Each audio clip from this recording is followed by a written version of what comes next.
எனக்கு இப்படி ஒரு நண்பனா? ஹாய் கைஸ், இன்னைக்கு டே 9. மார்னிங்கே ஃப்ரெண்டோட கார்டியோ ஸ்டார்ட் பண்ண வந்துட்டேன்.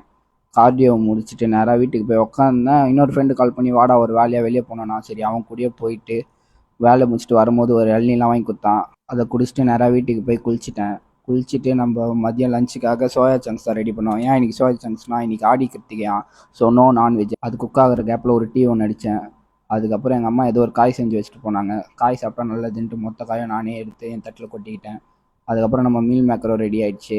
அதில் ஒரு 200 கிராம் இருக்கும். சரி கொஞ்சம் நைட்டில் எடுத்து வச்சுக்கலான்னு கொஞ்சம் மட்டும் இப்போ எடுத்து சாப்பிட்டு அப்புறம் ஒரு ஈவினிங் 5 o'clock போல் டீ குடிச்சிட்டு 6 மணிக்கு ஜிம்முக்கு போனேன். இன்றைக்கி ஷோல்டர் கிளாஸு. ஷோல்டரும் என்னால் அவ்வளோ ட்ரெயின் பண்ண முடியாது. ஆக்சிடெண்ட்டில் லெஃப்ட் ஷோல்டர் வாங்கிடுச்சு. அதனால் ஷோல்டர் ப்ளஸ் கம்மியான வெயிட்டில் அதிக ரெப்பு போட்டு அடிச்சுட்டு அதுக்கப்புறம் லேட்டரல் ரைஸ் போட்டேன். லேட்டரல் ரைஸும் கம்மியான வெயிட்டில் தான் போட்டேன். அதுக்கு முடிச்சுட்டு நம்ம மஜா தலைவன் கொடுத்த ரியர் டெல்ட் ஒர்க் அவுட் போட்டேன். இது போடும் போது ஃபீல் சும்மா அருமையாக இருக்குது. நீங்களும் வேணால் இதை ட்ரை பண்ணி பாருங்கள். அப்புறம் என் ஃப்ரெண்டு கால் பண்ணி நேற்று நீ என்னை ரொம்ப அசிங்கப்படுத்திட்ட வீடியோவில், அதனால் நீ நான் உனக்கு தந்தூரி சிக்கன் வாங்கி தரேன்னா, அவன் வாங்கி தர நேரமோன்னு தெரில. அது அந்த ஆர்டர் வரத்துக்கே ரொம்ப டிலே ஆகிடுச்சு.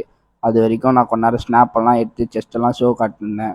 அதுக்கப்புறம் ஒரு அடியாக அந்த சிக்கன் வந்துச்சு. மைனஸ் அவனுக்கு தட்டு மின்ட்டு சட்னியை நான் எடுத்துகிட்டு ரொட்டியோடு வச்சு அதை சாப்பிட்டு முடிச்சிட்டேன். அதுக்கப்புறம் நேராக போய் சூப்பர் மார்க்கெட்டில் வந்து ஆட்டா மேகியும் டயட் கோக்கோன்னு வாங்கி கொடுத்துட்டான். அந்த டயட் கோக்கோ வீட்டில் போய் குடிச்சிட்டு இன்றைக்கி அந்த நாளில் முடிச்சுக்கிட்டேன். ஸ்டே கன்சிஸ்டன்சி கொஞ்சம் நாளைக்கு பார்க்கலாம்.